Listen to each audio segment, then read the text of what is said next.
What's up, guys? This is just the guys, the Pop and Politics Aftershow. Where the ladies got into it tonight about some of the election results, talking about the Squeegee kids and some of these race-based policies. How you guys doing this evening? Doing good. Yeah, it's been a couple weeks since we've been on here, right? Has it? We were up last week. It was me, you, and Oh yeah, that. I don't know what's going on with life, man. It's like, dude, life's a blur to you. You stay busy. we did this last week. All three of us were on, weren't we? We had We had that sports. guy.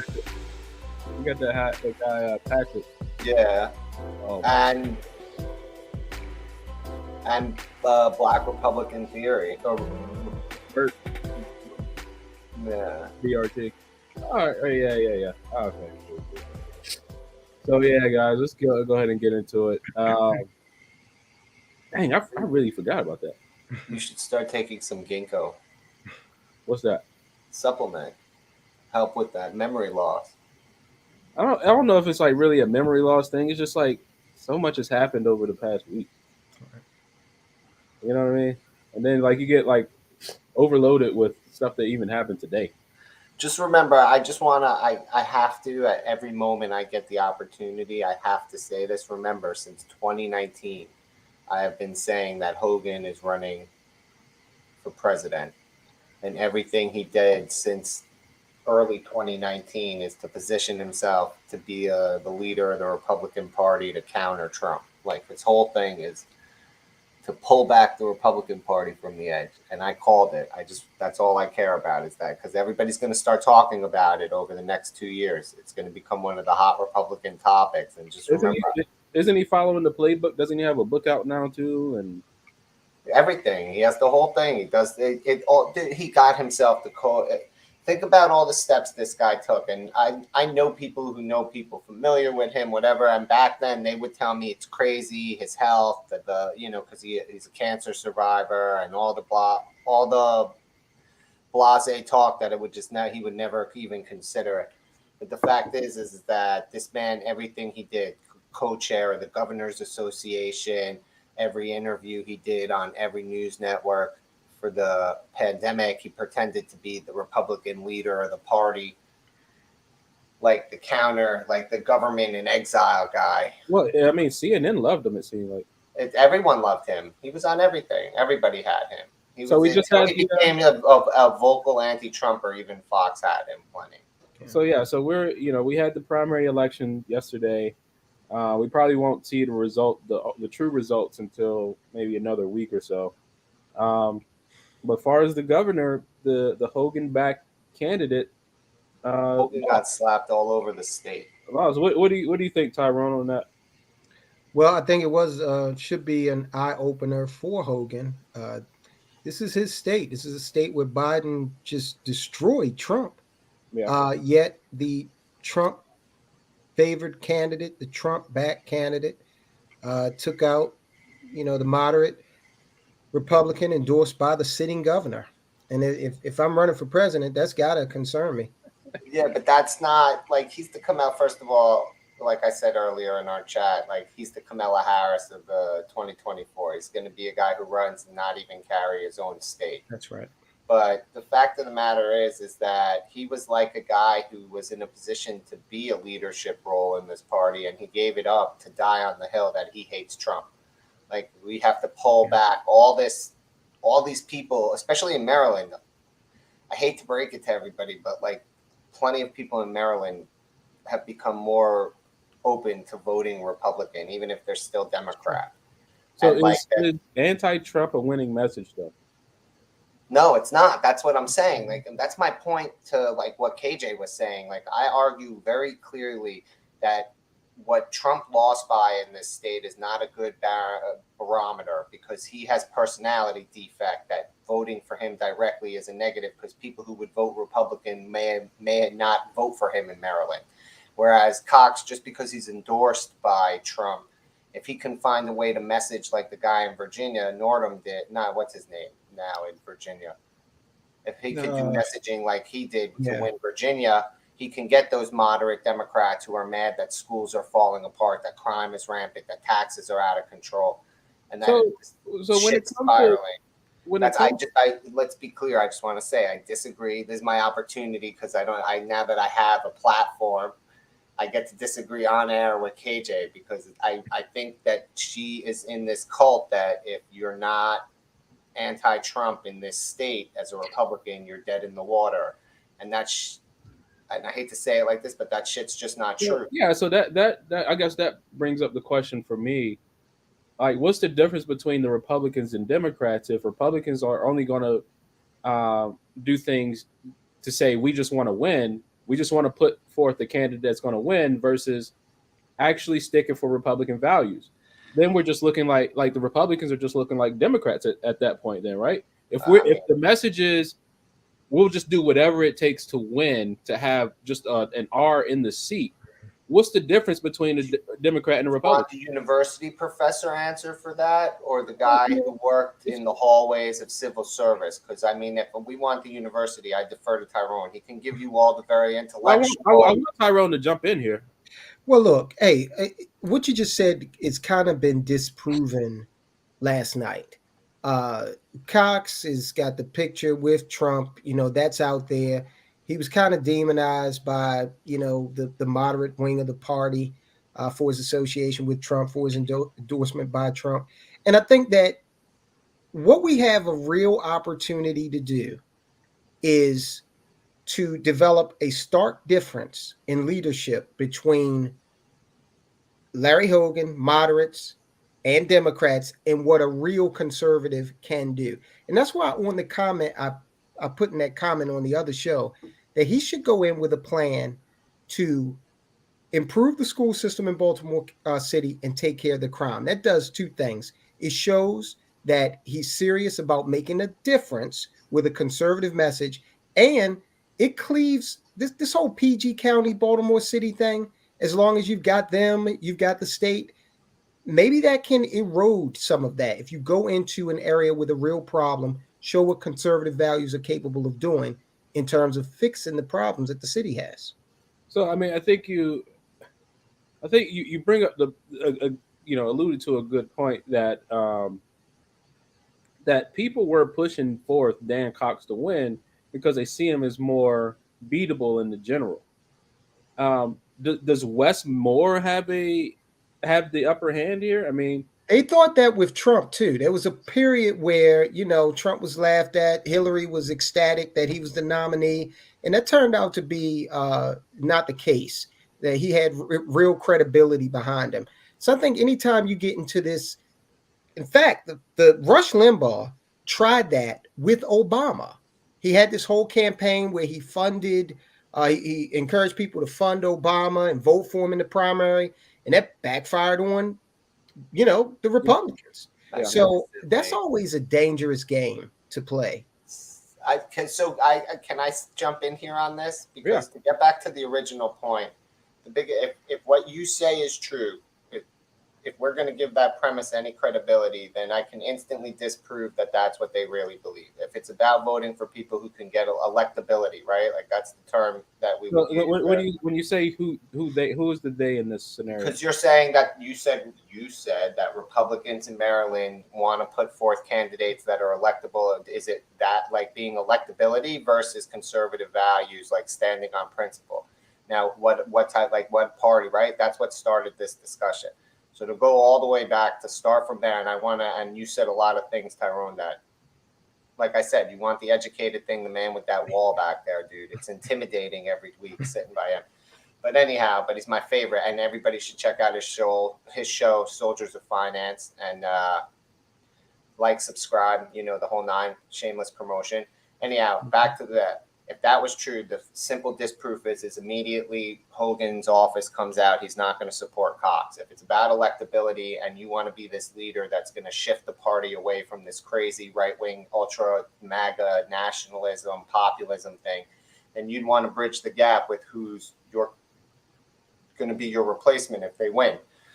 It's your legacy they got to carry over regardless, whether you like it or not. It's what's happening. It's the facts. This guy's the candidate now. He's the.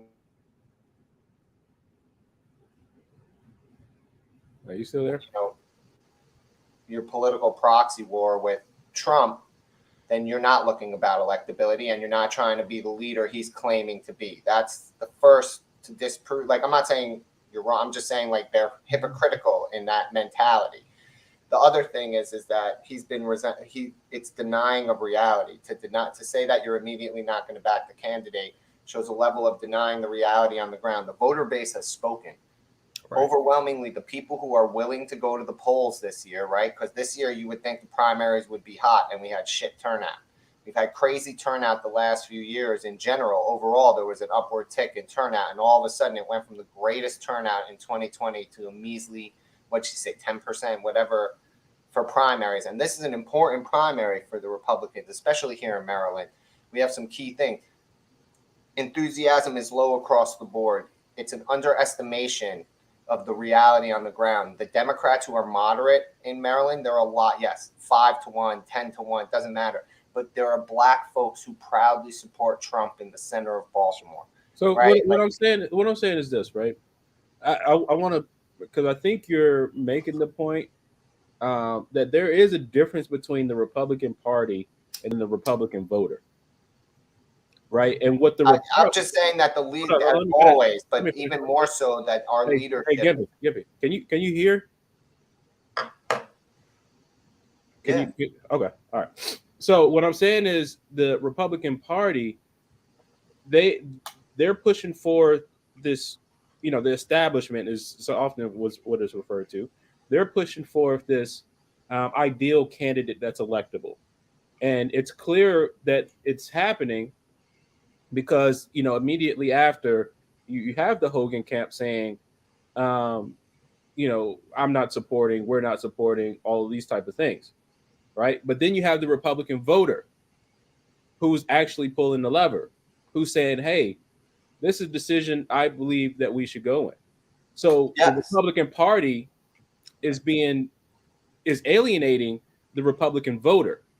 I agree, but I also yes, that's not incorrect, but I think your assessment that it's the party is incorrect. I think that's how is it not the party? It's not. There are that's too big a bucket to be using. The bucket size is smaller than that. It's within. If you want the biggest buckets that I can shrink it to or expand it to is two buckets: is the old guard and the neo-Republican Party that was created by Trump, like the effect of Trump on the party. Because I'm personally an excellent example of this. I'm no longer a card-carrying Republican. Why are you no longer? Because I can't. I'm not getting involved in this civil war. I'm not having anything to do with it. So you were a voter that was alienated by the party. No, I was alienated by the old guard and by Trump, and how Trump wasn't willing to deal with succession properly. Like I'm not going to talk about 2020 or the election or whatever. You guys know my stance on that, and what I believe is and isn't true. But the fact is that like that whole how it all went down, all of it, like the whole that last part, just Trump secession. No, that was the nail in the coffin. It was a long time coming. I was a Republican since the day I had my first. What am I? 18 is the first time so like when I signed up for selective service, I became a Republican, the whole nine. The reason why I'm not a Republican and I changed my vote to independence because they have to earn my vote now, because the old guard took for granted that a guy like me, a white, middle class, college educated voter, is going to vote Republican no matter what. And because of that, they made deals with as a party. I mean, you think you're proving my point, man. What I'm saying is the Republican Party and the Republican voter. You got the entire party. Are what faction? Tyrone, what you got to say in this? Yeah, I mean, I've said on the show way back when that I'm a conservative. Okay, so I'm not willing to identify with the Republican Party, and because of that old guard, because of the neocons, because of the Lindsey Grahams, the guy in the Senate married to McConnell. These guys, to me, are in many ways just as bad as these hardcore Democrats. And they've totally alienated maybe because they're establishment. The Republican Party, after it dealt with the reason why it was founded, it lost its way and has been wandering in the wilderness for God knows how long. And in a lot of ways, it's indistinguishable. Everybody's talking about the red wave, and I think that will happen. But what have the Republicans ever done that's been so diametrically opposed to Democrats when they've had power? I mean, it's almost, in many ways indistinguishable. Nothing, no sea changes are going to happen. Okay, so again, I'm always intimidated about doing this because of the things on the wall behind you, but I gotta I think your assessment is naive in a sense. It's intellectual. The politics is a blood sport. So the old guard, these guys who have been, it's not like it used to be. This is a totally new thing in politics that didn't exist before. And it's a combination of everything. If you want, it's the most holistic thing that I could possibly say is that right now, just the fact that these guys live and are functioning adults in their late 70s. Okay. That's medical science. That's all that. We've created an elected class of nobility. You're right. You're absolutely it didn't right. exist the same way. Yes, we had rich and powerful people the whole time. There was always a noble level class in politics that you could buy your way into and whatever, the whole nine. Fine. But we now have an environment where it doesn't matter if they're a Democrat or a Republican because the job is to keep the seat. We have a political class. Yeah, but it's not just the elected officials. There's a whole bureaucratic class, people who keep lifetime jobs working. Anthony Fauci is saying anything different than what I'm saying? How are you? No, what I'm saying is I don't blame the party because the party is the voters. I don't blame the voters. I blame pieces of the apparatus that have become what I'm saying is that there's a clear distinction now between the Republican voter and the Republican Party. Yeah, just like I say, hold on. Just like I say, there's a difference between the American government and the American people. Okay, fine. I give you that, but then what about the exceptions to that rule? And it goes on both sides of the aisle. So there are good people that are in the party. You have Marjorie Taylor Greene, Ilham Omar. You have Ayanna Pressley, and Lauren Boebert. You have AOC and Donald Trump, because an equivalency of craziness level. We can do this, that both sides have too many exceptions for that to be the statement. The reason why it's not true is because there are entire segments of power within each party that aren't part of the old guard. It's the old guard. It's this class of political elites who have made hundreds of millions of dollars off of being civil servants for life. So look, if you want to say old guard, new guard, but what I'm saying is that's who the party is. Look at the. Is it right now? We're seeing that the voters are saying different. We just had. Just had a phenomenon where that was point, though. You're proving my point, though, because the voters are saying different, and the party establishment is saying no. We don't trust. Yeah, but they're losing. They're losing power. It's not like it's maintaining its power. I'm not saying they are, but what I'm saying is there's a difference between the Republican Party and the Republican voter. And look, I see exactly what you're saying, because that just occurred here in Maryland. Exactly. With the voters, by and large, saying, hey, we want Cox. We don't care about your endorsement, Hogan. We're going to reject Kelly Schultz, and we're going to go in a different direction, regardless of whether this person was endorsed by Trump or not. It happened with Westmore, too. Technically, Westmore is the Dan Cox of the Democrats. Yes, he is, because Obama supported Perez. It doesn't matter who Obama. Yes, it is. Obama is supposed to be the shift on the lever for them. He's supposed to be the guy that they bring in any situation and sells the Did Obama do any campaigning in Maryland for this guy? Did Trump come to Maryland for Cox? No, he took one picture with him at Mar-a-Lago. Come on. No, so Trump did more for Dan Cox than Obama from what I know, Obama did so much backroom dealing for Perez, and it blew their minds. Okay, so first of all, let's look at all the things on the Democrat side, because we only talk Republican stuff. But the reality is that this is happening in both parties as a whole, because the uniparty of what I want to keep calling the old guard, but You know what? You're right. We'll come from your perspective on it, that it's a party level defect, but the parties are reacting to it on a mirror perspective. It's happening in both parties the same way, exactly the same. Well, I'm not saying it doesn't happen on a different. What I'm saying, there's no difference between the parties. Yeah, but it's not. Again, I think that it's only it's an overwhelming majority of the parties. You can't, because there are these errant pieces of the party that are pushing back. There are people being put in office. So first of all, here are examples of where it failed. Dan Crenshaw, people elected him thinking he was going to be different, and he was a disappointment to a percentage of the people who put him in. Is he an actual disappointment? That's personal opinion. I hate him, but I rather him than some other idiot per se. He's the devil I know. But where it's very successful where they're doing it, AOC's power grows by the day.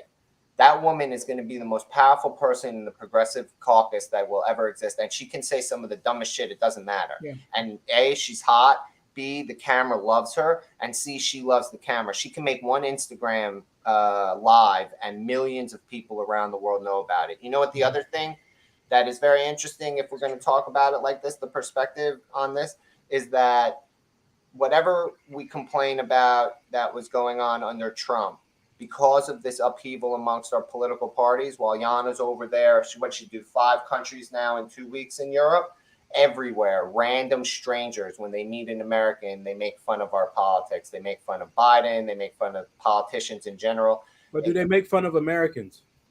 No, they feel bad for us. This is what I'm saying. So this is what I'm saying. Like, there's a difference between the American government and the American people.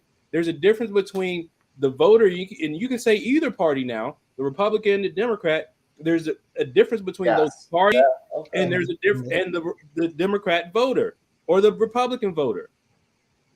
And what I'm saying is, neither party who live under a dictator think we have it worse than they do. Let's be clear about that. Neither party is saying.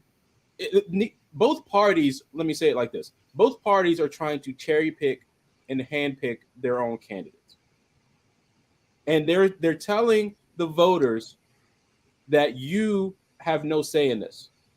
Yeah, but they're getting proven wrong, but I mean they are. Look, the brainchild of Baltimore lost. It looks like she's going to lose. No one thought Mosby was going to lose. They thought she'd get criminally indicted and have to deal with it. But no one thought she was going to lose. They thought that this lady had it. Why did people think she wouldn't lose, though? Because they thought the let's just call it the establishment ran her she was part of the machine. It's the same reason why they didn't think Hillary was going to lose. It's the same. It's really because they thought racism was the winning message. I mean, if you want to look at it that way, you can say that. But her platform is bigger than racism. You just are hyper fixated on that part of it. Her platform is also that she's a woman. It's sexism. And that the criminal justice system is just directly imbalanced for even people who are in the system. And which part was not racism? Which part was not racism again? No, I mean, I said it's bigger. It's like you only hyper focus, but there are a lot of other isms and negativities onto why she should be the state's attorney and let more criminals out on the street. You got to give the lady credit. She tried to throw the whole book of everything that could be wrong at the wall to get. I mean, her tactic was the handbook of communist color communism and comment. Dude, I know I have to say it every show, but it's color comment. She was the juggernaut. She was the running back they hand the football to. I mean, no one expected this, but the voters, that's what I'm saying. Look, I'm not allowed to do it on the air, so I don't want to get us in trouble. But I have questions. If things about 2020 aren't resolved on a level, why can you trust any of this? You talked about the mail-in ballots not being counted, the absentee ballots not being counted. How can you, what we've seen since then and learned since then, if they want to keep someone in a spot, so that she lost, this means they weren't expecting this. I'm sorry that. And look, this is why, as you have observed, Stephen, I'm giving academic answers because I'm so no longer plugged in to the whole political wranglings of, this party and that party or this particular candidate and that candidate. I think that, and honestly, I debated whether or not I was going to even vote. And my ballot, when I did vote, there were more empty circles than there were filled circles. But at the end of the day, I'm convinced that, hey, this experiment in the way that we've been running it in America for a couple of 100 years now, and that's what it is. The founders were clear about this is an experiment. I think it's pretty much failed. Ambition has gotten in the way, lust for power, the human broke traits. checks and balances. We can. They There are no checks and balances. You've got an executive branch that doesn't recognize the authority of the judicial branch anymore. I mean, I think those are like, you know, if let's say someone got a deadly disease, right? Those last few things are like the boils on the skin that we get to see. I think the problem is much deeper. There are a lot of issues. The problem every institution is corrupt to the core. Yeah, that's no, even the post office. I mean, every institution is corrupt. It's like you can't, and every institution has been infected by color communism and common sense. I mean, like the issues are simple, man. The issues are simple. We've lost morality. That's it. Yeah, but see, that's an argument that isn't like. Yes, I agree with you. Yes, I have to say that. Here's the thing. It's like people think they're moral that you think are immoral. They don't think they're the bad guy. I had this argument with my buddy about cartoons today because it doesn't matter whether they think they're the bad guy. They don't think they're the bad guy. It doesn't matter. Yes, it does, because you can't have a morality conversation with someone who doesn't align with your morals to begin with. You're not going to convert anybody. It's not about morals. It's not about my morals. Yes, it is. Your morals are the morals of God. It's just about the fact of reality. Yeah, but that's look. Okay, fine. Then how do you solve that problem, dude? How do you fix that? And this is an issue because you definitely cannot legislate two-parent households back into existence. Okay, exactly. I mean, you've got a culture, pop culture that is diseased, and policy is downstream from that. So, and this is why you guys kind of laugh at this when I say it, but this is why it sounds so fatalistic. This is why I'm like, listen, to hell with Baltimore City. This situation, I just turned 50. For as long as I can remember, I've been hearing Baltimore's coming back. It's been for almost a half century. I've been hearing that. And not only has it not come back, it's devolved further each year. So my philosophy is, hey, this is the sunset of the Roman Empire. Go get, your little piece of paradise for you and your family. Build for you and your family. These problems are they're beyond us at this point. They're beyond us.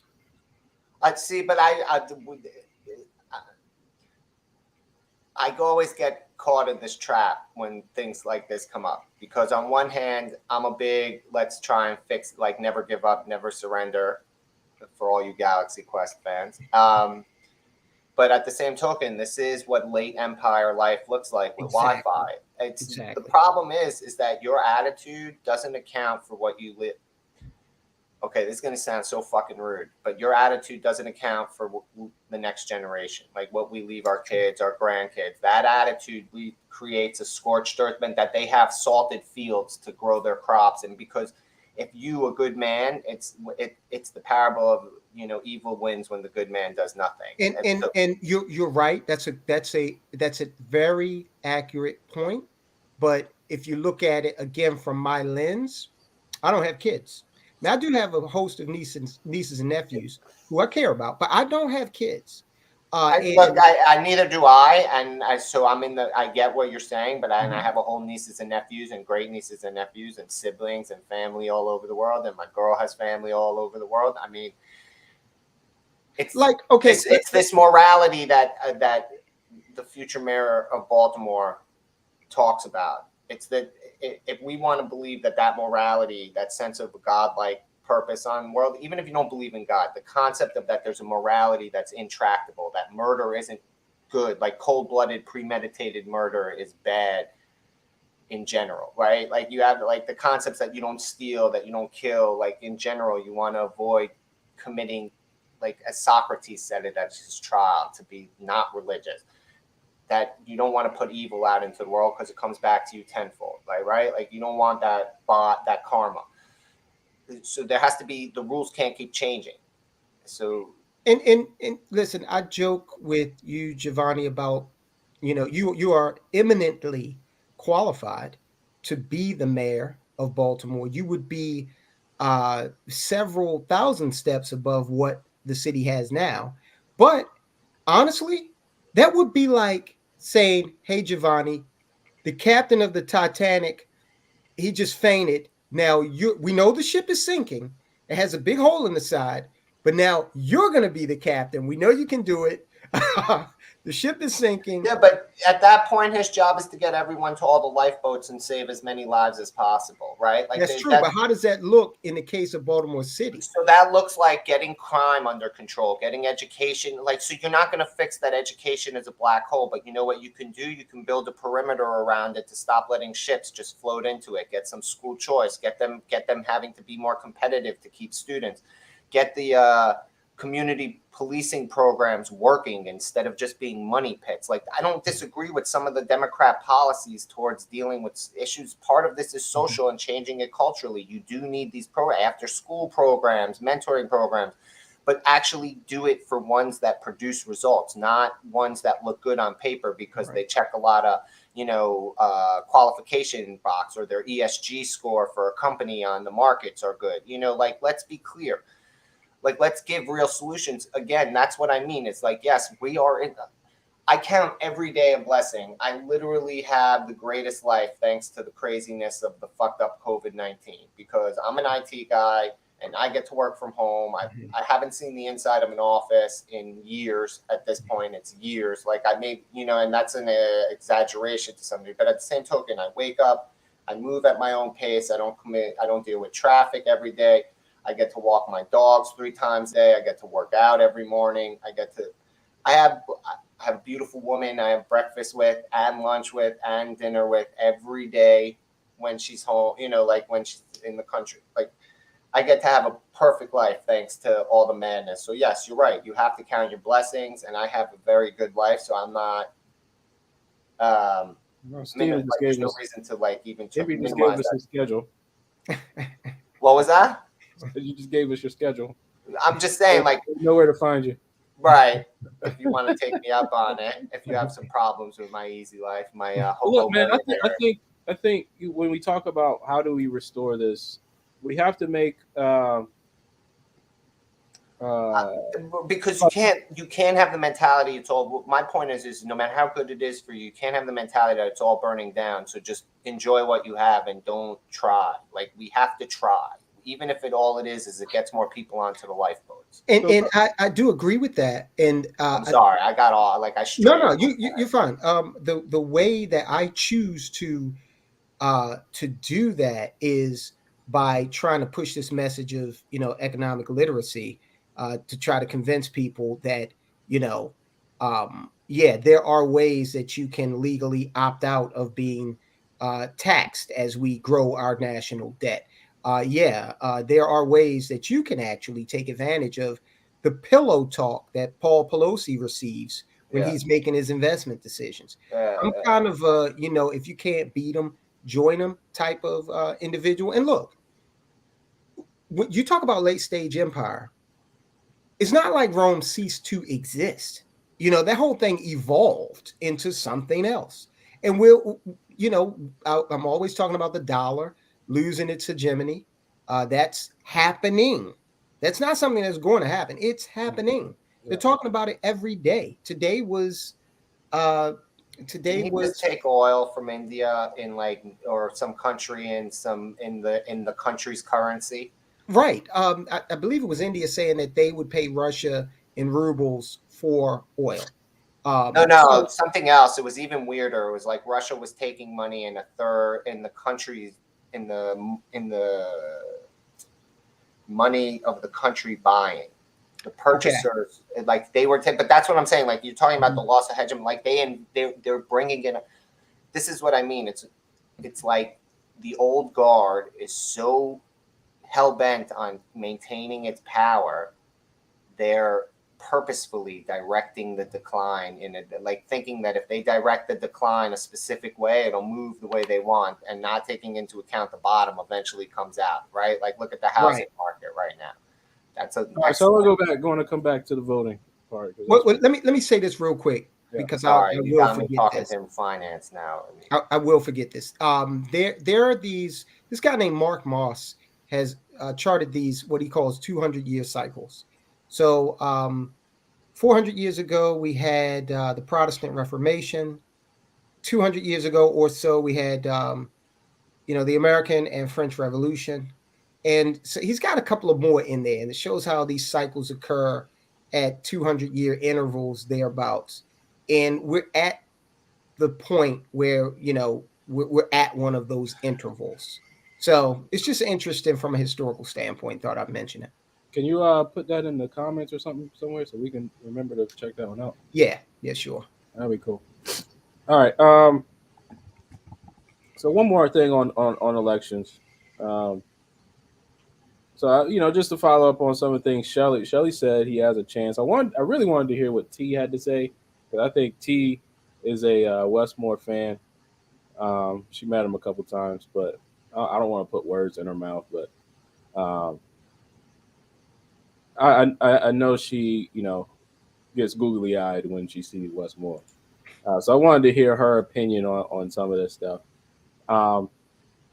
But Cox versus Moore, like, what's the winning message? What he did in what's his face did in Virginia, what Youngkin did in Virginia. So Colin, you have to not make it about Trump.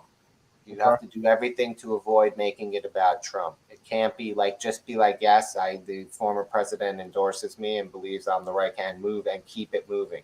Yeah. The same way Youngkin didn't take the endorsement, like didn't look for a Trump endorsement. He skirted around it the whole time. He just don't make, like, the idea is that they want Trump to be the issue on everyone who's part of this old guard mentality, because that's what they think is the winning message for people who live in fear. Well, the Democrat Party has to use Trump right now, because if you read their platform, if you read the Democrat platform, Trump is mentioned 92 times on 160. Yeah, we did this. We did that. Yeah, just bringing it out there, because mentioning Trump is literally a part of the Democrat platform, which they don't adopt a new one. Right, but even when it's not, there's a whole segment, the old the old guard of the Republican is they use Trump for the anti-Trump. Like everything is we're the opposite of Trump. Trump wants cheese for everyone. We want bananas. I mean, like that's their whole platform. Like the whole Hogan platform is this is how I'm better than Trump.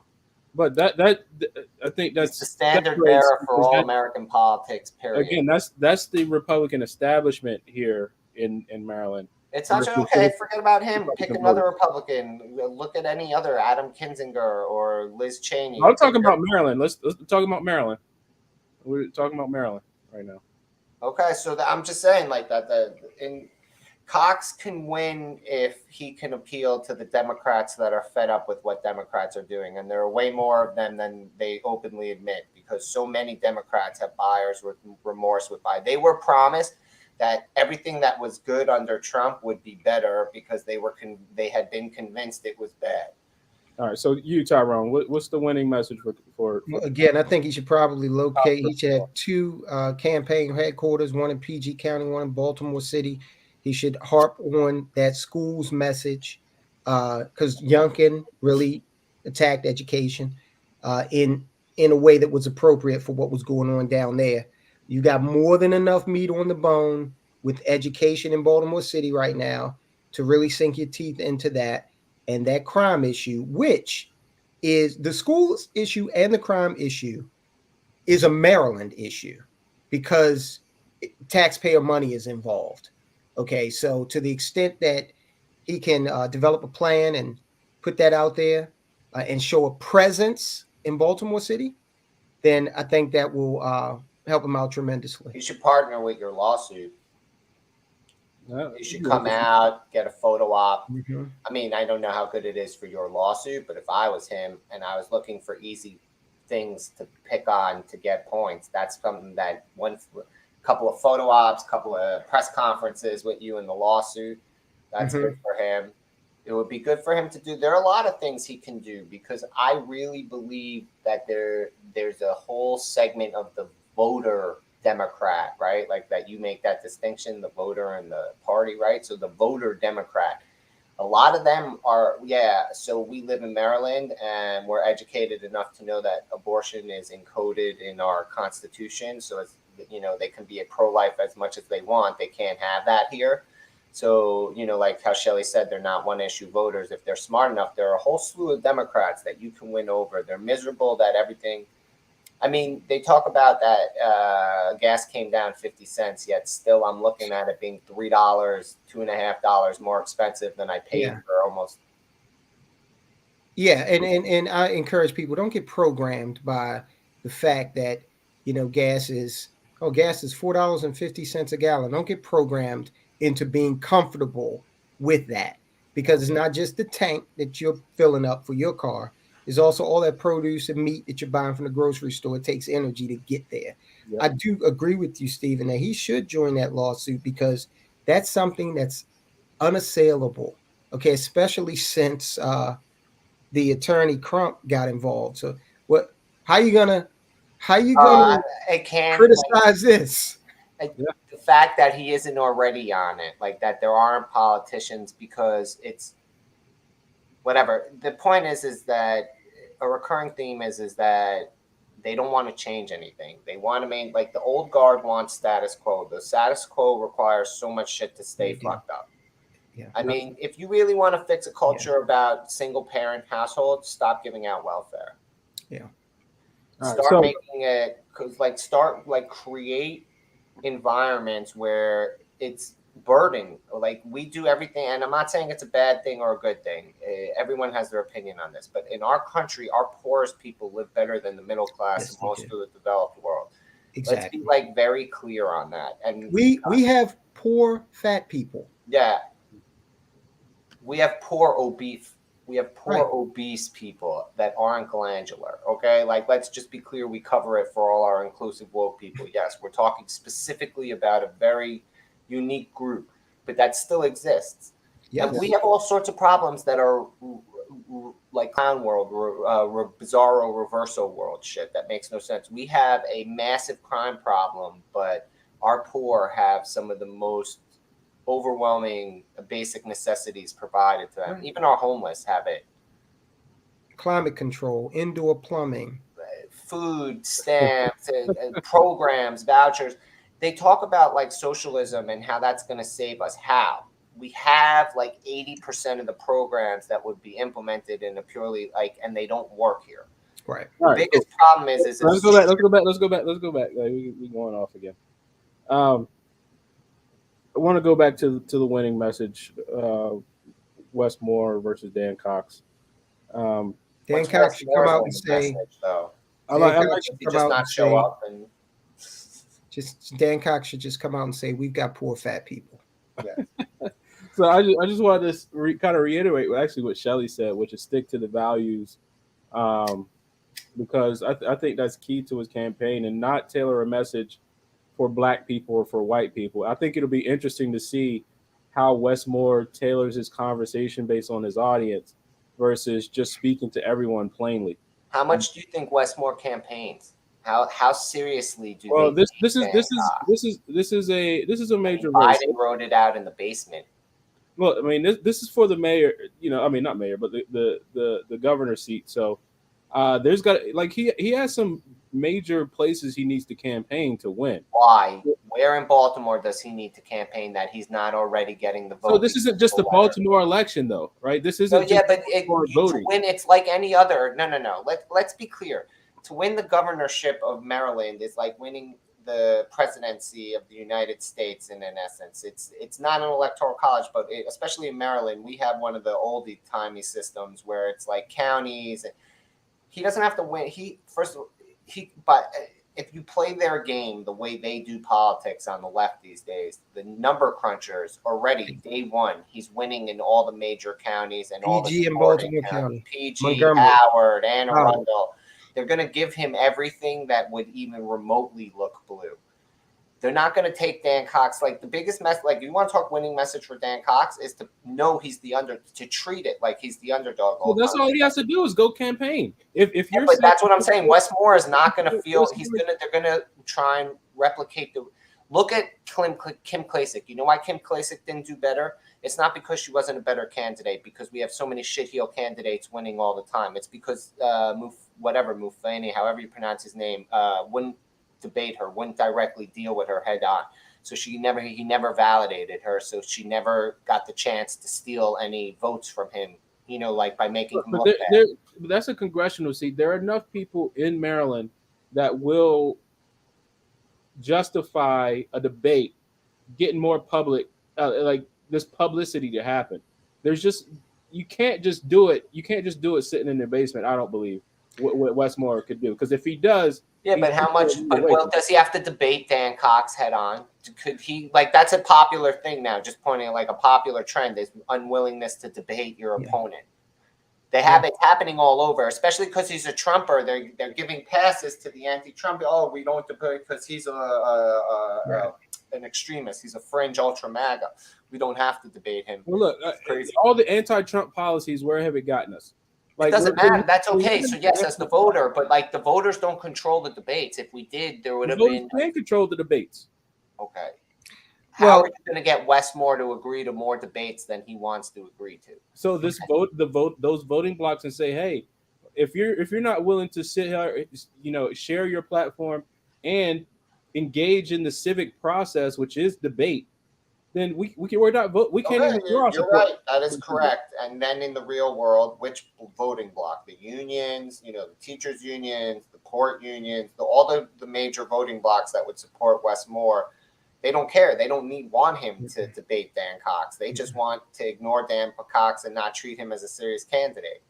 There are quite a few voters in Maryland that they've heard enough. You could hold the general at 10:45 tonight, and they would vote for Westmore. They don't need to hear or Dan Cox. There are people or Dan Cox, right?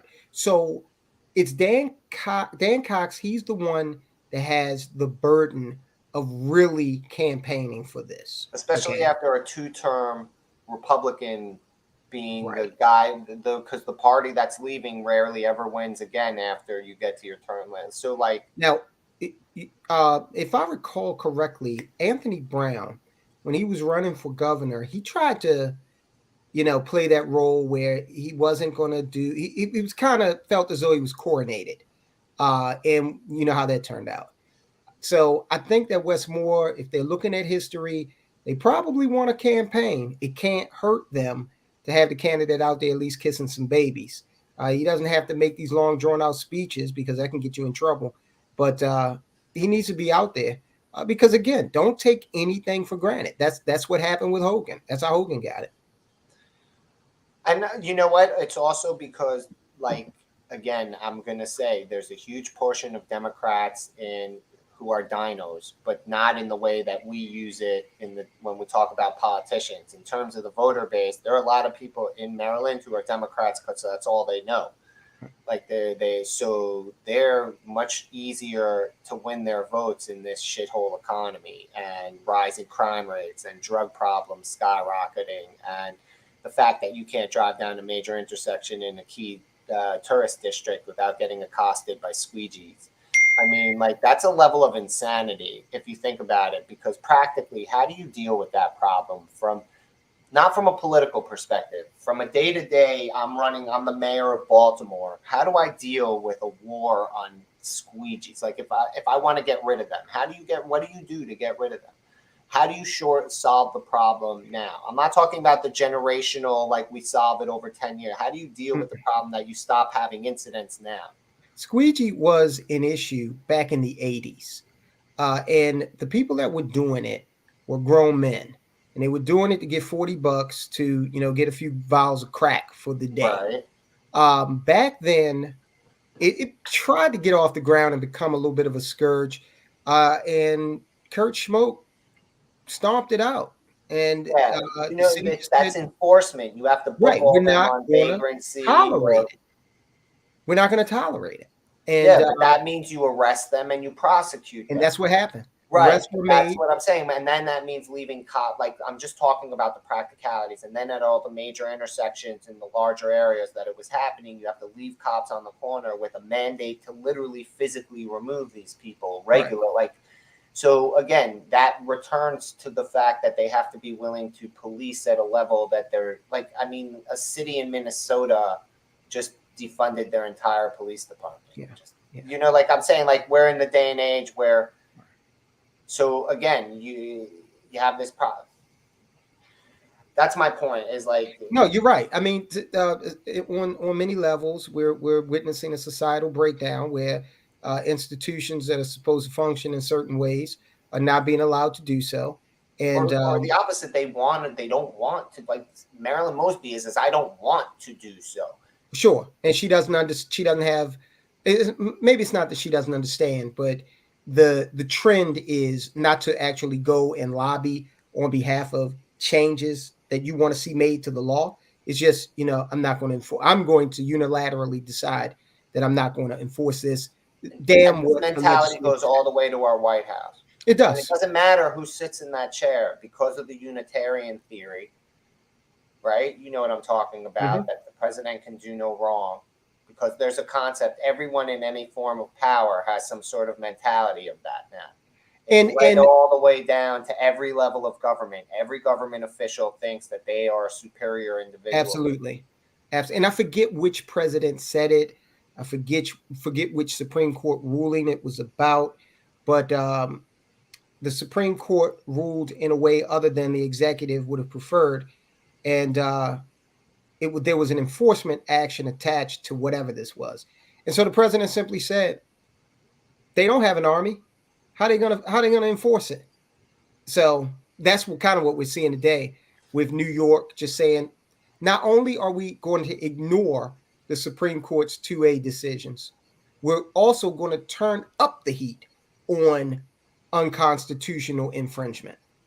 So all of the institutions are breaking down, local, state, and federal.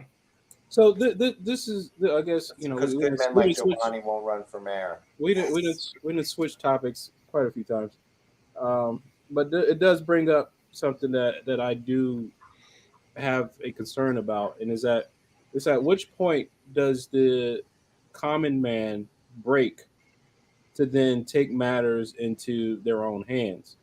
Because like when you live in a community and when you live in a society that says evil is no longer punished, what does the good person have to do to then get justice? We're starting to see that. We're starting to see in Sri Lanka, in Denmark, China. You heard about in China. Okay, they're not paying their mortgages on like a national level in protest, and that's such a genius move. Because they went out initially to protest the banks because they couldn't get the deposits, and they were being physically abused. China just came out and brutalized these people, so then they pivoted and said, "Okay, well, we just won't pay our mortgages," and now that's developing into a nationwide crisis. Yeah, what is the justified? I mean, to that, like, how far is too far, right? What do you mean? Our founding fathers were pretty clear with how far is too far. The tree of liberty must be refreshed with the blood of tyrants from time to time. Mm-hmm. Like so when that happened, like how does it then become justified? Because now our systems are set up to where their justification was on a nickel tax, bud. Their justification was on a nickel tax. Let me explain though. For example, you own a property. Let's say you're in Baltimore City. Someone breaks into your home, and you know the example. You shoot them in the back. You're the one that goes to jail as the homeowner. Okay. There shouldn't be any question about this as you defending your home. It's true. Okay, I totally agree. That you're not going to disagree. But now this issue is essentially leaking out to every sphere. Yeah, but so the answer to your thing is that you go find all your other stuffed shirt plantation owning buddies in Baltimore. You get together, you agree to terms on how you're going to organize. You bring together all the men that are loyal to you. You raise an army and you overthrow the tyrannical government. I mean, like, the playbook is there.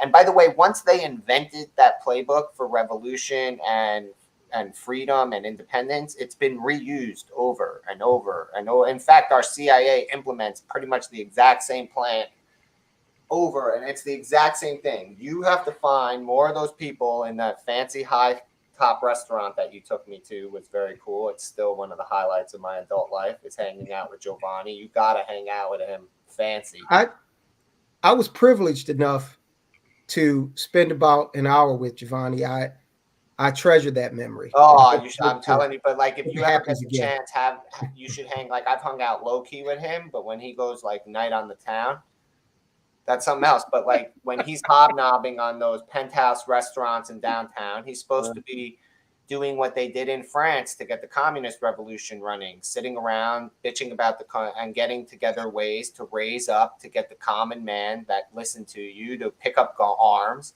and overthrow these tyrants. That's the answer. Like, that's what you're supposed to do in a late stage government. They have us coddled enough that we're not willing to lose our internet, our phones, our video games, our drugs, from prescription to recreational. We have too much to lose.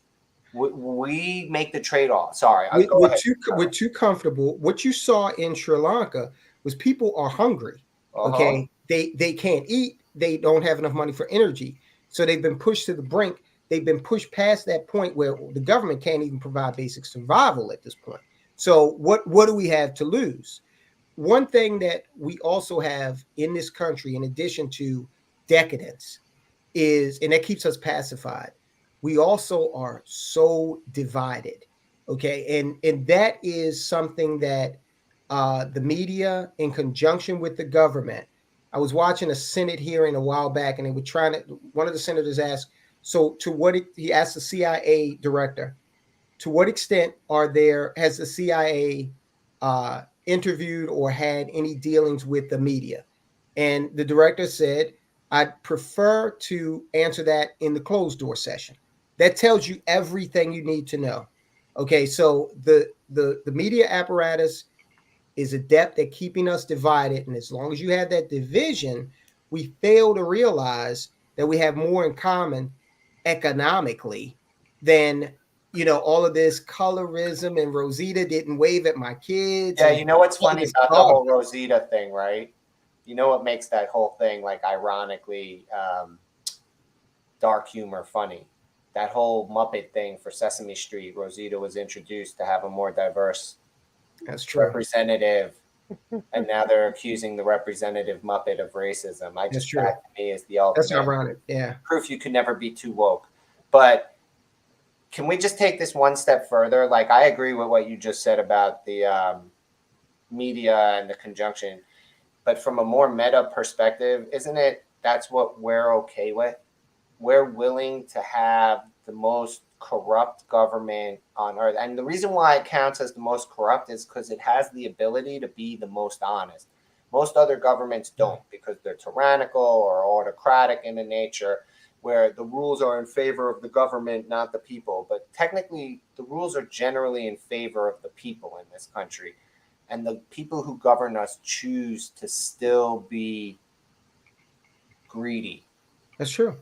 That's true. And listen, and they don't have to be. They could pick and still make shit tons of money. They could still be. They could so they're not probably 500 millionaires. They're only 100 millionaires. Right. Like, the difference wouldn't be that they'd be poor, but instead they picked that it's at the cost of Tyrone, me, and you. I get another 100 million in my bank account, even though my great grandson isn't going to spend this money. So it means nothing to me. And I hate to keep going in this direction, but this is also why the public school system is what it is, because the power elite do not benefit from an educated society. Till they need workers. Right. They need rope. They need batteries for the system. That's it. Yeah, They but want you to that's go the out there. problem. They do this and then they got to import, which so they try and make it work for them. But then they got to import all these highly skilled workers from other countries on visas. So one, either you get a whole bunch of people who are useless. Two, you either don't get enough of what you need, which is like teachers and doctors and nurses in this country, for example, are a big field where they try and bring people from other countries. Or you get people, but they're not, they don't end up voting the way you want them to vote, like the Cubans. Like, you know what I mean? Like they run in. So that's what I mean. If we look at it as from one step further back, in my opinion, the problem is because we, the people, refuse to hear how hypocritical each one of us sound when we talk about politics. I think that's how the easiest, like the most simplest terms, like the joke is everybody's crooked in government except the guy I vote for, right? Like we have to understand how ridiculous we sound individually as a society, like how stupid we are. Like we literally, and I try to pay attention to this so I'm not as guilty of it as per se some of other people who are out there that I believe. But yes, even someone like me who's talking about it is guilty of it because we have a tribalism built in.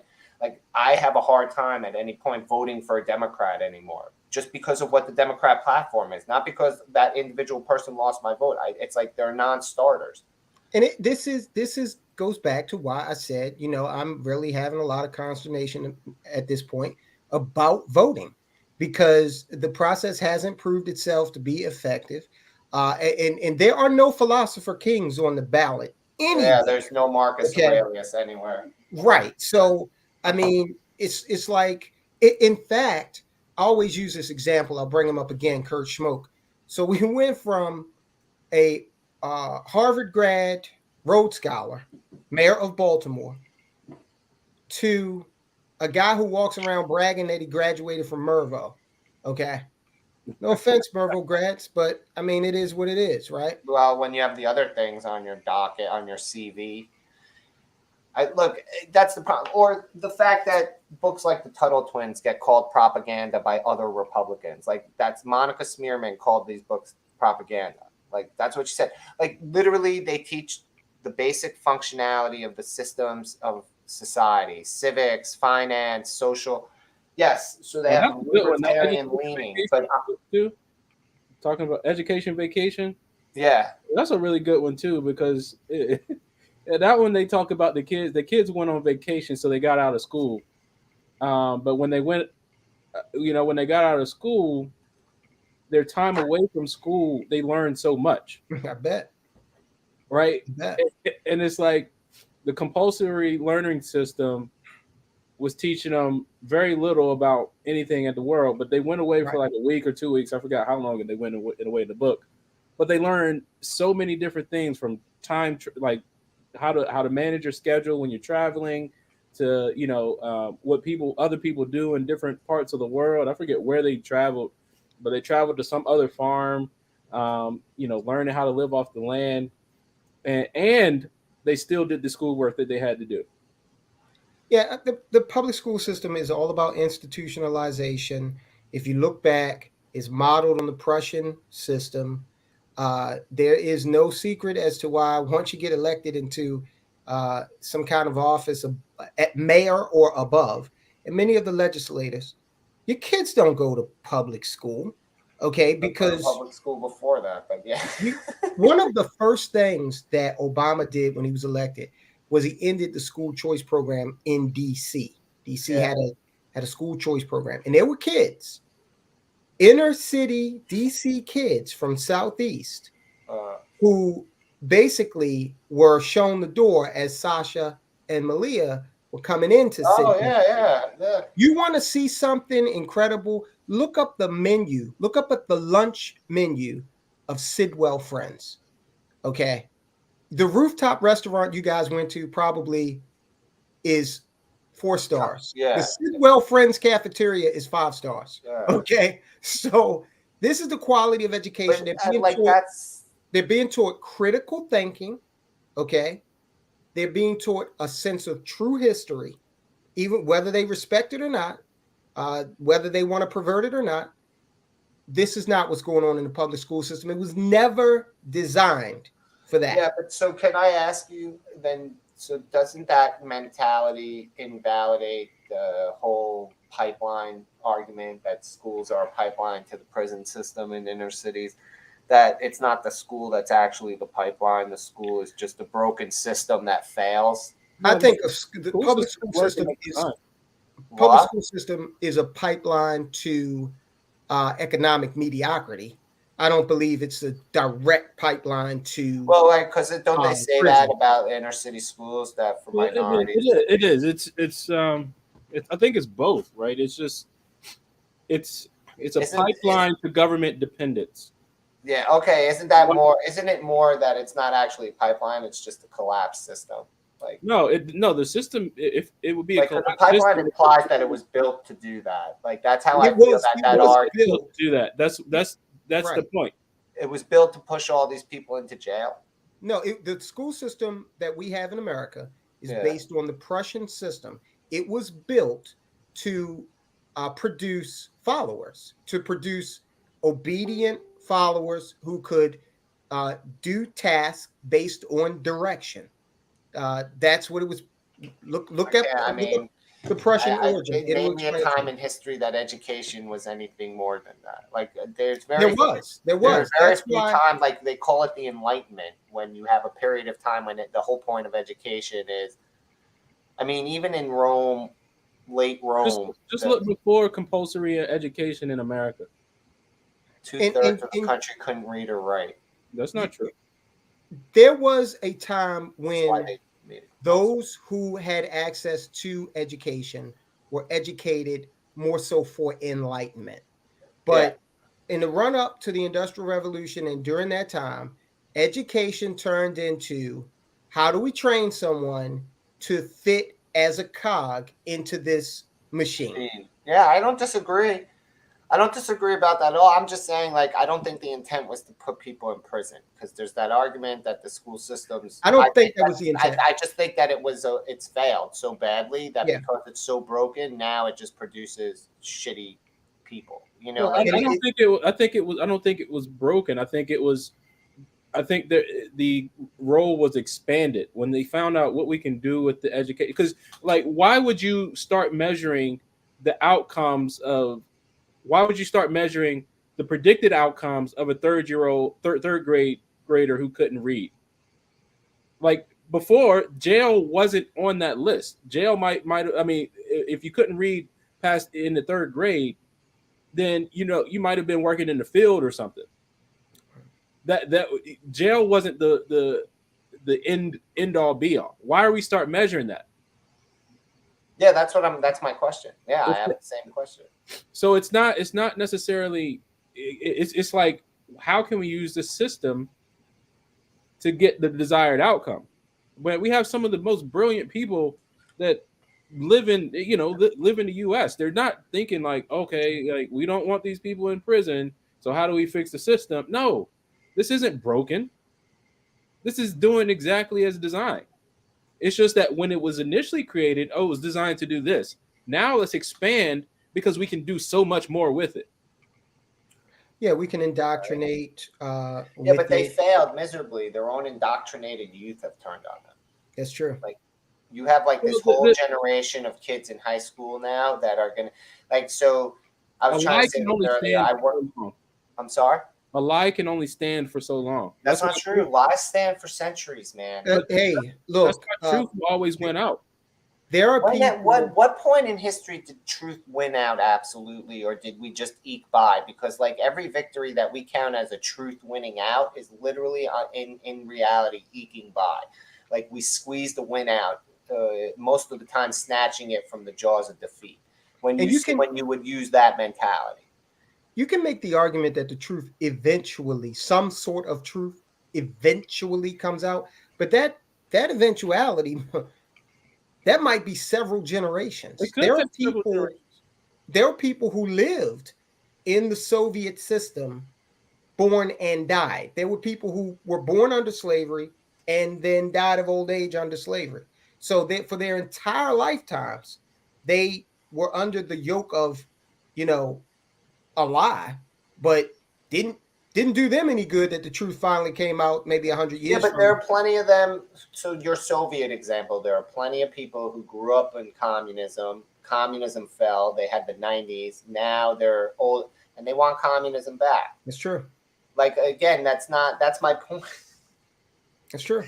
That's my whole point on this is that like when it comes down to it, this is what I was saying earlier, is that we the people, we like where in different parts of the world we do it differently, but we literally don't want to make the decision. Like we don't want to be responsible for our own outcomes. When it comes down to it, we want the government to have way more power than we really understand is necessary. Like they want, like, I'm sorry, the shopping cart metaphor is the best metaphor, right? How do you know if you're a true libertarian? You put the shopping cart back.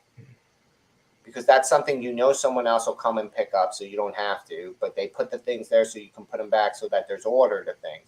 So a true libertarian wants not to have any intervention. They'll go and they'll put their, like, you can be self-governing because you're responsible enough to put the shopping cart back.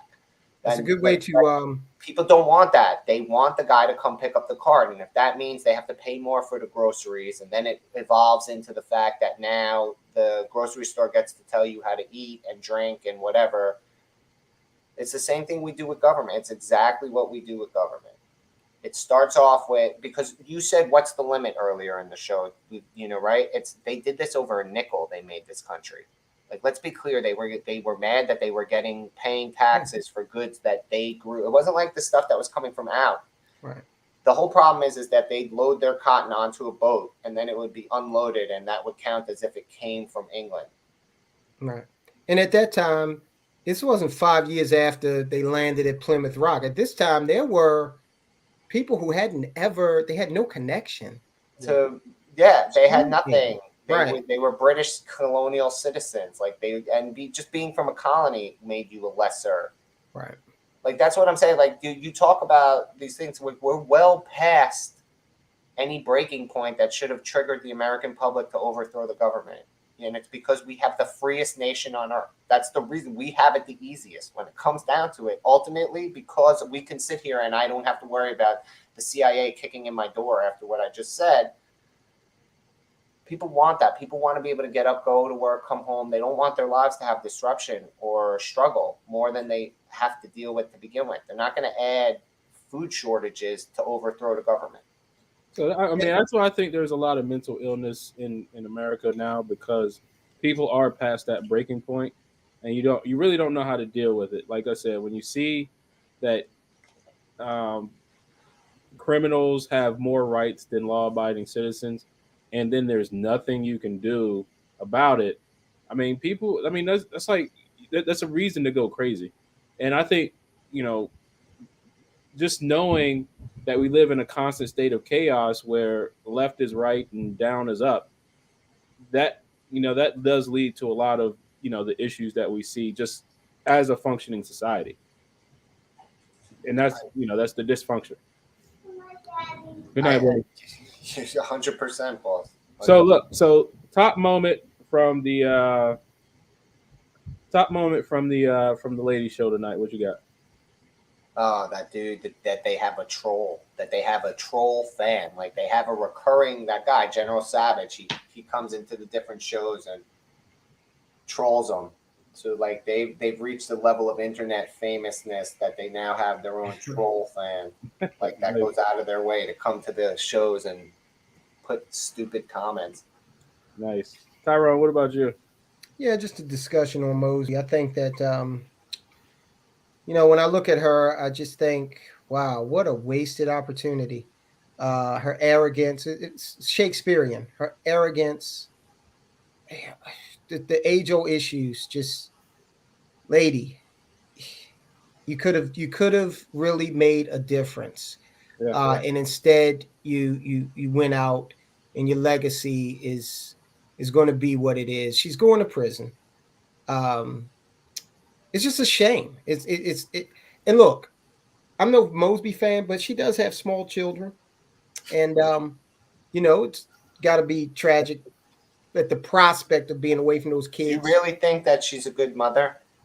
I don't know. Honestly, like I I'm mean, just I like can a tell you this. curiosity. I don't know if they're any worse off. I can tell you this. My point. If she is modeling the type of behavior, totally unaccountable for anything, okay, everybody else is to blame for everything. That's what I'm saying. Like, this lady gets on camera and claims that everything is because she's a black woman. Right. I mean, she wishes she could say she was a gay black woman, but you know, right. Like, I mean, so come on. Like, that's what I mean. Are they really worse off, or are they learning a lesson in life that might actually give them the opportunity to grow up to be better adults? Is that might be a hell of a lesson. A shit That's show. raw. That's raw. So my top moment was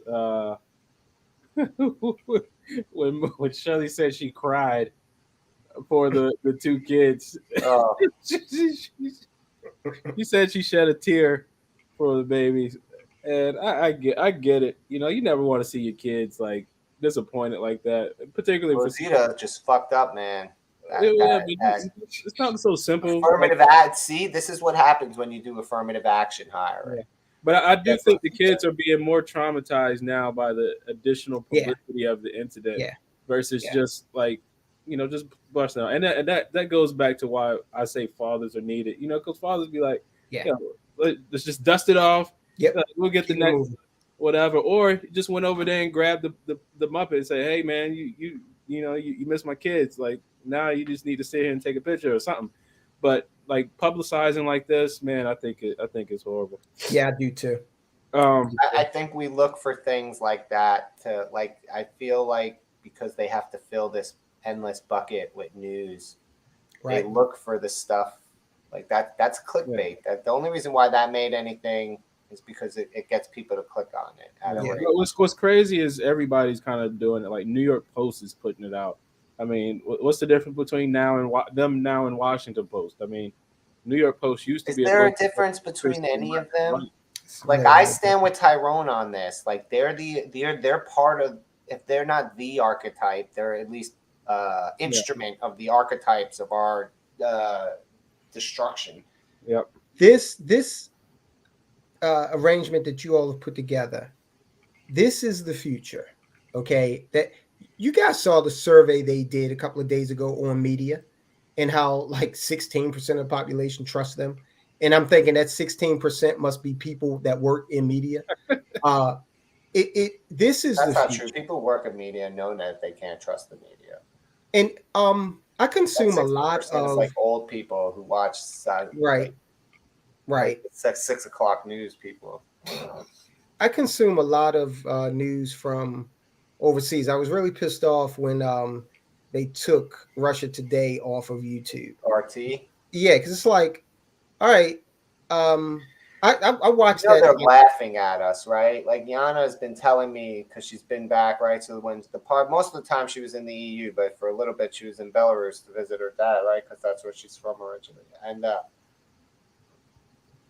they laugh at us. I bet like, they do. They all, like, people all support the Russian side in the Ukrainian-Russian conflict. Like, there's a very little from the, and she talked, like, she has a large group of people she see, because she goes there every few years and she makes a point to, like, see a dozen different people, whatever. And she told me, like, they laugh at us. I bet they do. Laugh. They think that all the things, like everything that they told us about how the sanctions are supposed to make these people feel. Like, in fact, Yana told me now they're doing more startup manufacturing inside Belarus. Like, they're producing products, stuff that they can import. They're building it themselves, like stuff like that. Like, it's creating jobs over there for them, and it's helping their economies. And she said that the places are neater than they've ever, like, it's cleaner there than it ever was before. Like, and this is a dictatorship. Like, that these people live in a dictatorship, and they laugh and they feel bad for us having Biden as the president. Like, the whole sanctions regime was looked at from the standpoint of what would hurt us. I'm like, these are the Russians. If you know anything about Russian history, these people are hardy. They didn't even fight when Napoleon came in. They just said, let Winter take care of him. Okay, they went to the wall when Hitler came in, and Winter helped take him out. The the Barbarossa thing. The McDonald's picked up stakes and left, as if Putin was going to say, all right, look, I can't get a quarter pounder. Let's go ahead and withdraw from Ukraine. Netflix voluntarily canceled the subscriptions of 700,000 Russians. Yeah, but Netflix is dying, so exactly. And it's like you're wondering why your quarterly, you just kicked 700,000 subscriptions. Yeah, but it's not like so to build off of what you're saying, it would be, those choices would have been smart if they had the impact that those, like, the rationale they used to make these choices was insane. We're going to pick up stakes and there's going to be no McDonald's in did the U.S. have any energy influence over Russia? No. So if you don't control Russia's energy independent. But like, look, if you don't control energy, you can't control anything else. It doesn't matter. Nothing else. And Russia controls, no matter how much they wanted to pretend like it wasn't true, but Russia controls energy in Europe, and now they're talking about they're not going to make it through next winter. Right. Yeah, they're already telling them to chop wood. If you're not controlling energy, power, that reason, then nothing else matters. Russia is energy independent and it's calorie independent. Okay, so we can see we want to talk about like it also, like, literally another company bought all the McDonald's stores that got closed, and they say it tastes different, but it doesn't matter. They're still doing, like, they're doing big, like the SWIFT, the financial system now, and we dealt with it the hard way. Yana wanted to buy a bus ticket from Lithuania from Latvia to Belarus, and you have to go through Lithuania and whatever, and she couldn't, even though the site was an EU site and it said it accepted Visa and MasterCard, because of the way it went down, she couldn't buy the ticket. She had to make her nephew in Latvia buy the ticket for the bus, because, like, it's not like people aren't paying the money for this. It's just now our financial system got cut out, and the credit cards. And she might be an exception, but I'm just saying it's not. People are not stopping the activity because they can't, right? And that's what the sanctions are supposed to do. They're just dealing with whatever they replaced it with.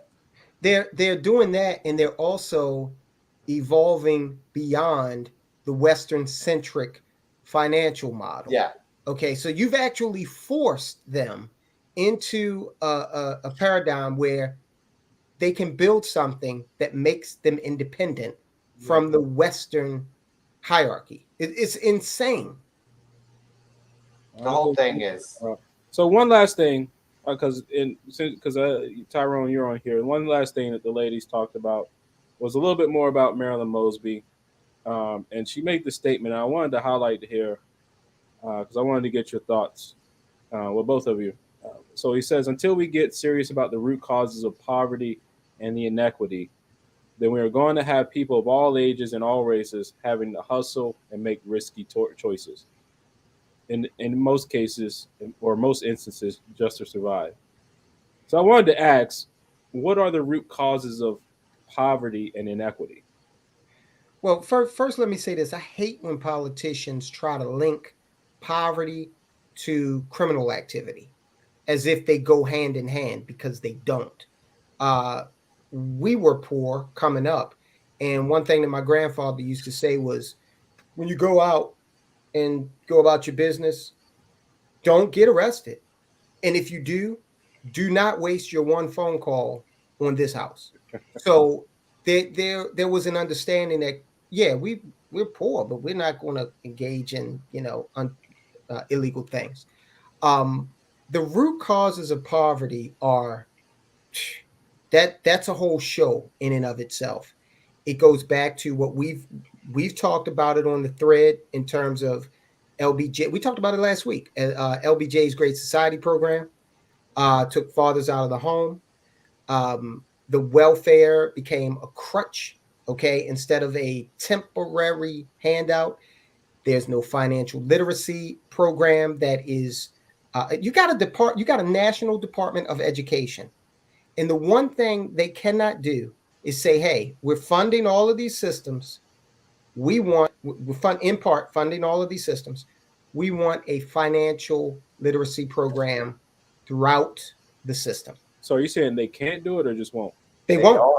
They you see DeSantis it in did some something. systems, but it's not something that is ubiquitous. Okay, home economics for the most part is still about baking cookies, not managing checkbooks, If and they even have home if economics. they even have it. Okay, Good luck. so the we Stop trying to and gender let's be roll clear me about into the something. kitchen.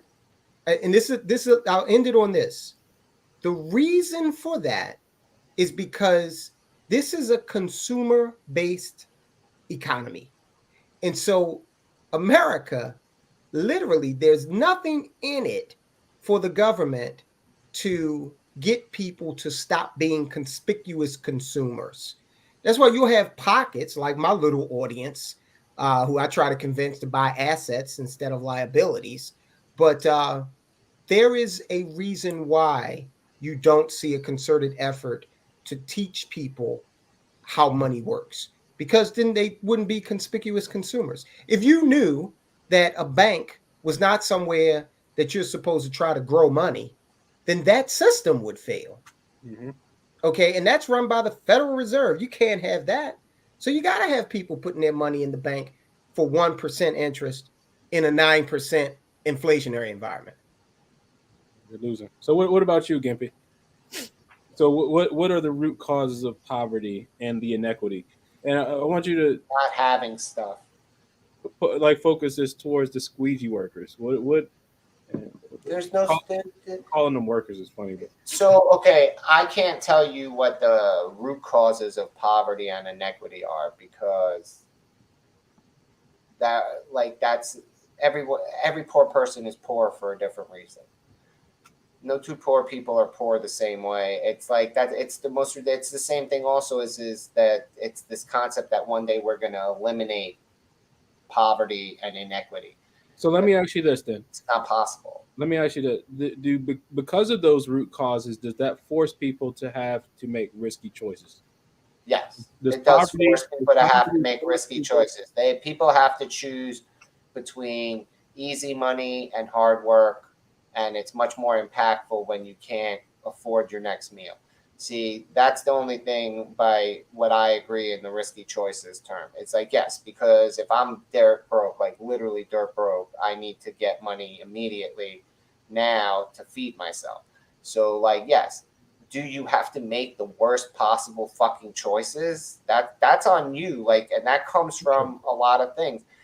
Also, do you have to be poor the way we're poor in this country? Like, I would like to have a combination. It's at one point we used to have where communities took care of each other, and now we're to the spectrum shifted that government takes care of the poor. Like, I'd like to have a more balanced approach where maybe the government finances communities to take care of themselves instead of direct financing to the. Like, I just don't like this whole thing that we have to pick a fight over, can we drug test people on welfare. I think that if you take any assistance money that isn't part of a program that you paid into, like Social Security or unemployment, where it's you basically getting back your own money, if these are you should be subject to regular monitoring of all sorts of things. Uncomfortable. It should be uncomfortable. It shouldn't, right. It should not be something that is, it should be really easy to get on welfare programs, but really hard to stay on them. But the problem is that's the most expensive way bureaucratically to run them. But if you did it that way, then I have no problem with giving out free money, because then every day that you're on the free money, it gets harder to keep taking it. Okay. But we don't do that. Like, we approach all our problems wrong because we think about that there's this world where we can fix everything. We have to stop thinking about it and that we can make everything right and just make things good now. Like, we have to stop thinking about these grand concept solutions. And so for me, the root cause of poverty is because one person doesn't have enough money, the other person came from a shitty background. There isn't one social aspect, but it's resources. There's never going to be enough for everyone to live the same.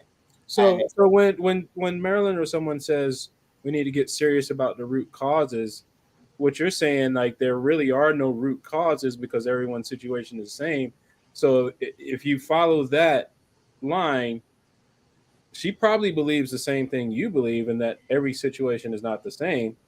So you're never going to solve the issue. So the thing is, she's saying until we get serious about the root causes, which is we're never going to solve this anyway. So let's just let this stuff Yeah, happen. it's deflection. I think I agree. It's deflection. But again, when she says the root causes, she's saying that there's fundamental flaws in the universe that directly impact minorities, specifically African, people of color. So black means That is different than the negative impacts. Right there, right. That means black means poverty. No, it means that if you are poor and black, it's your blackness that's making you be poor. It's not that. No, that's what I mean, because the rules shift. That's what I was like. That's earlier we were talking. The morality has to be fixed. It can't be shifting. This is one of the reasons why. Here's a moment that shifts. That all moves around. It becomes, but no, it's very simple. Like they need it to be when you're poor and black, it's because you're black. When you're poor and white, it's because you're poor. Because if it was about you being white, then white wouldn't be a privilege. Right. Like you're not as bad off as the black poor guy who lives better than you because you're white. But when she involved, invokes the word inequity, is she just talking about black people? No, she's talking about anybody who's in the woke, in the intersectionality spectrum. Period. Yes, black people are the convenient one that she likes to run on because it's Baltimore, but she's not advocating for any other. She's not advocating for anything but her pockets. So if we're really going to go into that, then it's not about anything about maintaining her position. Her power. When you consider the source, I don't think that there's any. I mean, we could talk about it philosophically, but I think coming from her, there's no deep meaning beyond political expediency, buzzwords. That liberal word salad that they throw in all the buzzwords, hit all the marks, and rinse and repeat. And as far as poverty, it's been with us forever, and you're never going to have enough. There'll always be haves and have-nots. The poor will always be among you. Yeah. You can't. It can't. It doesn't work. You'll never. The only guarantee of equality is equal levels of suffering. You cannot guarantee equal levels of success to everyone. You can't. You can't. People have different infinite resources for that. Right. Yeah. People have different ambitions, different levels of ingenuity. Okay. Different levels of skill. I'm never going to be a power forward for the Bulls. That was never in the cards for me. I don't know. I think maybe for your 51st birthday, you should do some walk-on tryouts.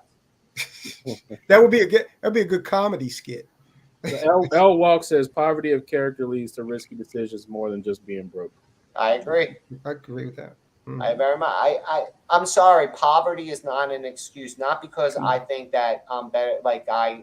So many people have been so poor on so many levels and have succeeded. Right.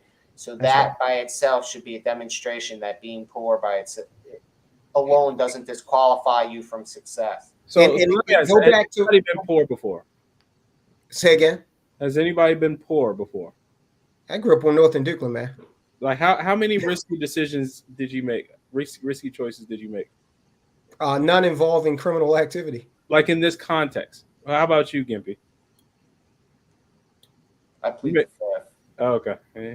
I've made more. My problem is when I was poor, I didn't make bad choices. It's when I was when I was poor was when I had to go out on my own. When I started taking care of myself and the influx from my childhood bill coverage disappeared. That's in the till I got finished school and got my career in order and I started earning a proper living. There were plenty of days that it was beans or ramen for dinner, poor, and living ghetto ass. I'm not ashamed. I'm just saying it's not like it was like I had it terrible either. Like I never lived in a place that I had to worry about getting shot in my own bed. But that's my point is that it was when I wasn't poor, I made bad decisions, like high risk decisions, because I thought that they were better for me. That's what I'm saying. Like being poor doesn't trigger. It's a lack of character. I lacked a certain strength of inner character at that point in my life that let me make terrible choices. So I'm did lucky I Marilyn grew up. Mosby justify criminal behavior from just being poor? No, No. nothing just justifies criminal behavior. No, did Marilyn Mosby justify? Yes, I yes, think she yes, did. yes. I think she did. And let me just tell you guys a quick story in terms of why I, things happen in your formative years. And I went on a trip to Jessup, the correctional facility, with my aunt. She was visiting her son, my cousin. And we went out there, and it was August, man. It was hot. She didn't have AC in the car, and it was just oppressive. We get to Jessup, and you go through all the rigmarole. And I'm like 10 or 11 years old. And I really enjoyed Coca-Cola, okay, at the time. And so they had this thing where you had to empty your pockets and put all your belongings into this like little locker. And then once you do that, then they open a gate, you go in, and then once you're in there, they close it, and they open another gate, and then you go in to visit your loved one. So inside the gate, after you've put your money in the locker, there's this Coca-Cola machine. And check it out. It's not just any Coke machine. It's the one, the one where they have the can in the ice on the front of it. Yeah. Man, that damn thing looks so enticing. I want it, and instinctively I go in my pocket because I had, I knew I had change. And I'm like, damn, they got the. I'm like, what kind of cool bullshit is this? So I'm talking to my cousin, and I'm like, can we get a soda? And he's like, what? And it's like, what are you talking about? And I'm like, I don't like this place. And basically it, man. That was your scared straight moment. That was it, man. I had a scared straight, but it was getting fucked by us. All right, we'll hear it next week. No doubt. Hell of a setup. Yeah. All right, guys, like the show, Metro Conservative Media, YouTube, Facebook, Twitter. We're Just a Guy show. We come up weekly after the Poppin' Politics show, which airs at 8:00 on Wednesdays. Also, we have 8:30 show on Thursday nights. Tomorrow is the third Thursday of the month, so we'll be off on the 8:30 show. But we'll resume the following week. Make sure you also catch us next week. Is that next week? Yeah, next week. Tyrone Keys will be on the Poppin' Politics show for his monthly segment with Soldiers of Finance. So we got that coming up next week. Again, just like, share, subscribe. This has been Gimpy, Logic, and Mr. Tyrone. Any closing thoughts? Be excellent to each other. There we go. What about you, Tyrone? Take it easy, guys. All right. All right, man.